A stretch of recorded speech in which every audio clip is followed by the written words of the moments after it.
Welcome sa Tagalog Horoscope, ang iyong gabay sa pang-araw-araw na buhay. Hatid namin ang pinakadetalyadong horoscope na magsisilbing gabay mo sa pera, trabaho, pag-ibig, kalusugan, at swerte. Naway magtagumpay sa buhay ang lahat ng ating tagapakinig at subscribers sa buong mundo. Maraming salamat sa pag-subscribe at tanggapin ang siksik, liglig, at umaapaw na biyayang hatid ng Tagalog Horoscope.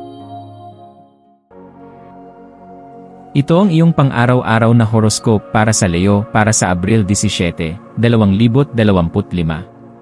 Habang sumisikat ang araw sa napakagandang araw na ito ng Abril 17, ang enerhiya sa paligid mo ay tunay na masigla at buhay na buhay. Para bang bawat sinag ng araw ay humahaplos sa iyong balat, sinasabi sa iyong panloob na sarili na ngayon ang tamang oras upang muling magniningning.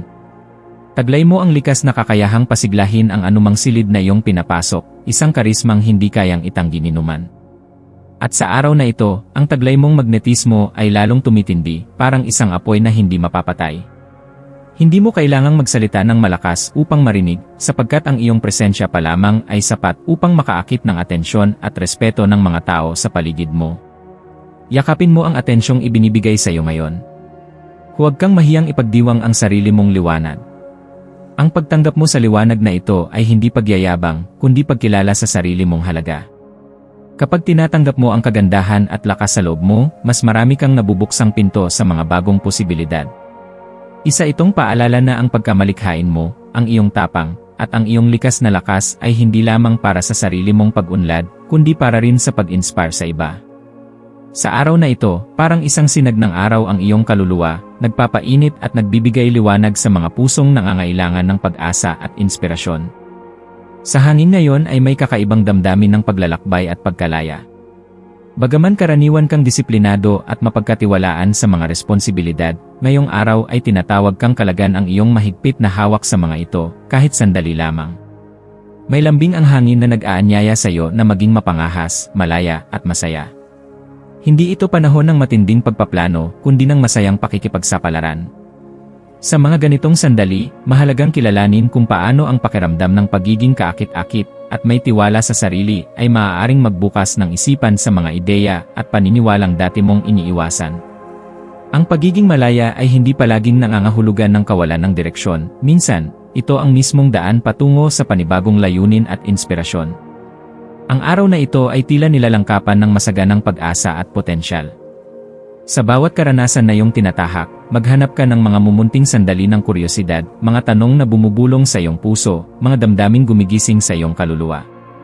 Sa mga tanong na iyon, maaaring mayroong sagot na matagal mo nang hinahanap.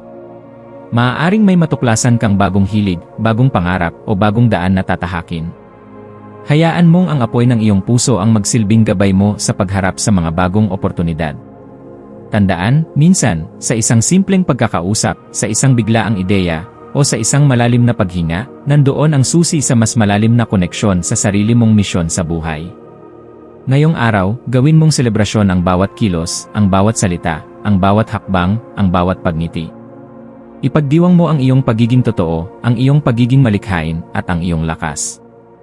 Ang malayang pagpapahayag ng iyong sarili ay hindi lamang magbibigay ng kasiyahan sa iyo, kundi magdudulot rin ng liwanag sa mga taong nasa paligid mo. Sa simpleng pagpapakita ng iyong kabutihan, sigla, at kagalakan, nagiging inspirasyon ka sa iba.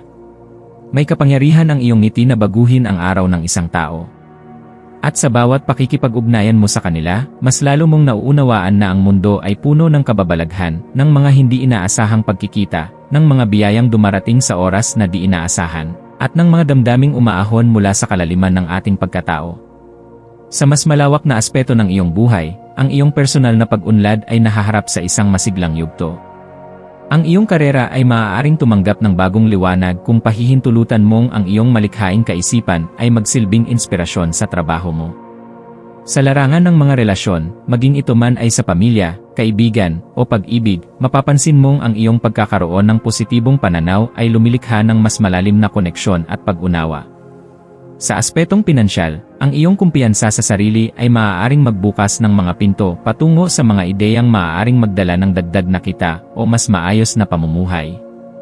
Panatilihing bukas ang iyong isipan, ngunit huwag kalimutan ang iyong mga pinapahalagahan. Ang Ang iyong maswerteng kulay ngayong araw ay dilaw, na sumisimbolo ng kasiyahan, kaliwanagan, at positibong enerhiya. Magsuot o magdala ng bagay na may kulay dilaw upang mapanatili ang mataas na enerhiya at mas mapalakas ang iyong kumpiyansa. Ang maswerteng numero mo ay 5 at 22, mga numerong nagdadala ng balanse at bagong simula. Ang maswerteng gawain para sa iyo ay ang pagbabahagi ng oras sa mga mahal sa buhay. Kahit simpleng kwentuhan, pagtulong, o simpleng presensya mo sa tabi nila ay sapat na upang maging makahulugan ang araw nila at sa iyo. Ngayong araw, hayaan mong ang sarili mong kabighanian ang magsilbing liwanag sa mundo. Maging matapang sa pagharap sa mga bagong karanasan. Huwag matakot sa pagkaligaw, sapagkat kadalasan, sa mga pagkakaligaw natin natatagpuan ang ating tunay na sarili.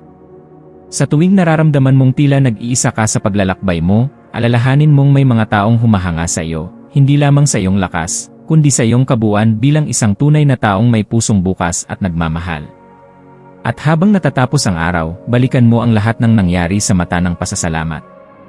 Sa bawat sandaling ginugol mo ngayong araw, may aral kang baon.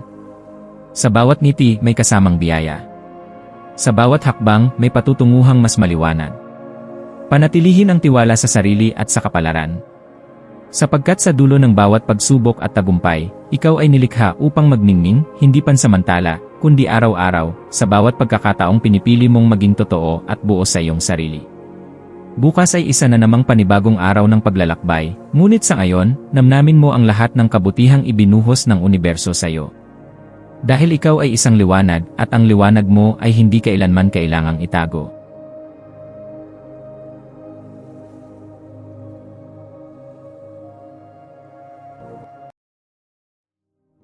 Tayo ay magkaroon ng kaunting sandali upang ipagdasal ang lahat ng mga dalangin ng ating mga subscribers, na sana'y matamo nila ang kanilang mga pinapangarap sa buhay, magandang trabaho, mabuting kalusugan, payapa at masayang pamumuhay, at siksik, liglig at umaapaw na biyaya at kayamanan.